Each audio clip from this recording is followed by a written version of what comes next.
அனைவருக்கும் அன்பு வணக்கம். இன்றைக்கி நம்ம சிம்பிளாக டேஸ்ட்டான ரவா கிச்சடி எப்படி பண்ணுறதுன்னு பார்க்கலாம். ரொம்ப சுலபம், டேஸ்ட்டாகவும் இருக்கும்.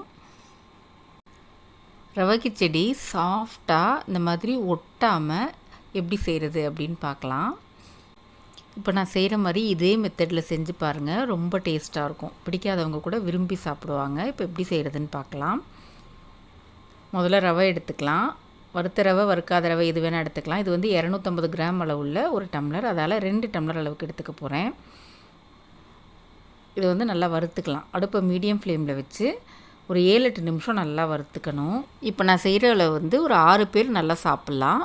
உங்களுக்கு 2 பேர் 3 பேருக்கு வேணும் அப்படின்னா இதில் பாதி எடுத்துக்கோங்க. ஒரு டம்ளர் மட்டும் எடுத்து செய்யலாம். கைவிடாமல் கிளறணும், அப்போ தான் ரவை வந்து அடி பிடிக்காமல் இருக்கும். நல்லா ஒரு 7-8 நிமிஷம் வறுபட்டதுக்கப்புறம் இதை வந்து வேற ஒரு பாத்திரத்தில் மாற்றிக்கலாம். இது இப்போது 2 டம்ளர் ரவைக்கு 6 டம்ளர் அளவுக்கு ஒரு பாத்திரத்தில் தண்ணி எடுத்து கொதிக்க வச்சுக்கணும்.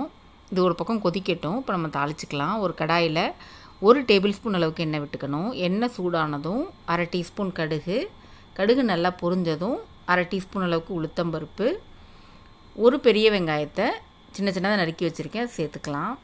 அதில் பெரிய சைஸ் வெங்காயம் 1, மீடியம் சைஸாக இருந்தால் 2 வெங்காயம் எடுத்துக்கோங்க. வெங்காயம் நல்லா எண்ணெயிலே வதங்கட்டும். இப்போ இதில் 1 டேபிள் ஸ்பூன் அளவுக்கு பொடியாக நறுக்குன்னு இஞ்சி சேர்த்துக்கணும். இஞ்சி தோலில் உரிச்சிட்டு பொடியாக நறுக்கிட்டு சேர்த்துக்கோங்க. சேர்த்து நல்லா வதக்கி விட்டுருவோம். கூடவே கொஞ்சம் கருவேப்பிலையும் சேர்த்துக்கலாம்.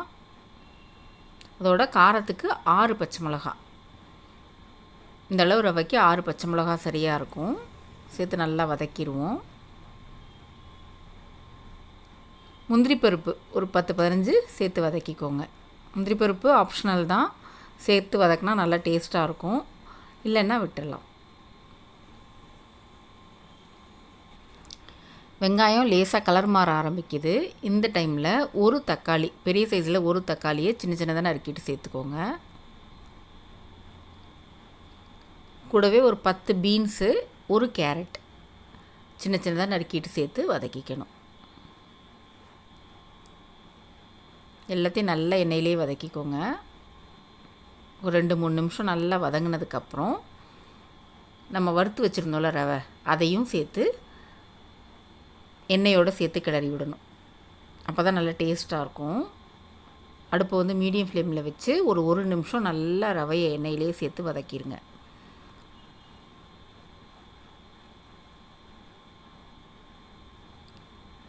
ஒரு டீஸ்பூன் அளவுக்கு மஞ்சள் தூள் சேர்த்துக்கணும். சேர்த்து நல்லா கலந்து விட்டுறணும். ரவை ஒரு 2-3 நிமிஷம் நல்லா வதங்கினதுக்கப்புறம் நம்ம சைடில் கொதிக்க வச்சுருந்தோம்ல தண்ணி, அந்த 6 டம்ளர் தண்ணியை இதில் சேர்த்துடணும். ரவை நல்லா வறுபட்டதுனால கெட்டிப்படாது. நல்லா கொதிக்க தண்ணியை ஊற்றி நல்லா கிளறி விடணும்.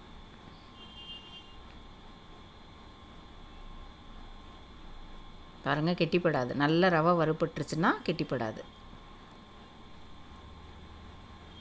அடுப்பை ஃபுல் ஃப்ளேமில் வச்சு நல்லா கொதிக்கட்டும். நல்லா கொதித்து இந்த அளவு வந்ததுக்கப்புறம் இதுக்கு தேவையான அளவு உப்பு சேர்த்துக்கலாம். ஒரு டீஸ்பூன் அளவு சேர்த்துக்கோங்க. சேர்த்து நல்லா கலந்து விட்டுறணும். இப்போ அடுப்பை வந்து மீடியம் ஃப்ளேமில் இல்லை லோ ஃப்ளேமில் வச்சு நல்லா கிளறி விடணும்.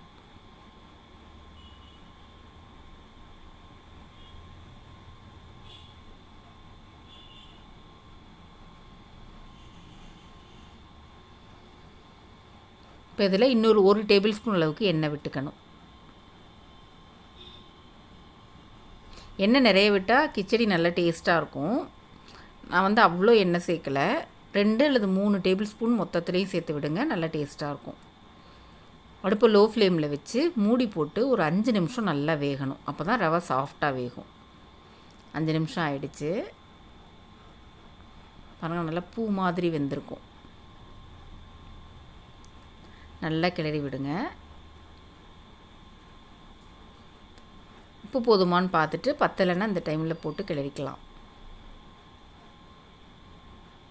இப்போ தேவைப்பட்டால் ஒரு டேபிள் ஸ்பூன் நெய் விட்டுக்கலாம். கடைசியாக கொஞ்சம் கொத்தமல்லி இலைகளை பொடியாக நறுக்கி தூவிட்டு அடுப்பை ஆஃப் பண்ணிடலாம். அவ்வளோதான் நம்மளோட சுவையான ரவா கிச்சடி ரெடி ஆகிடுச்சு. ரொம்ப டேஸ்ட்டாக இருக்கும். ட்ரை பண்ணி பார்த்துட்டு எப்படி இருந்துச்சுன்னு உங்கள் பதிலை கமெண்ட்ஸில் சொல்லுங்கள். கூடவே நம்ம சேனலையும் சப்ஸ்கிரைப் பண்ணிக்கோங்க. நன்றி.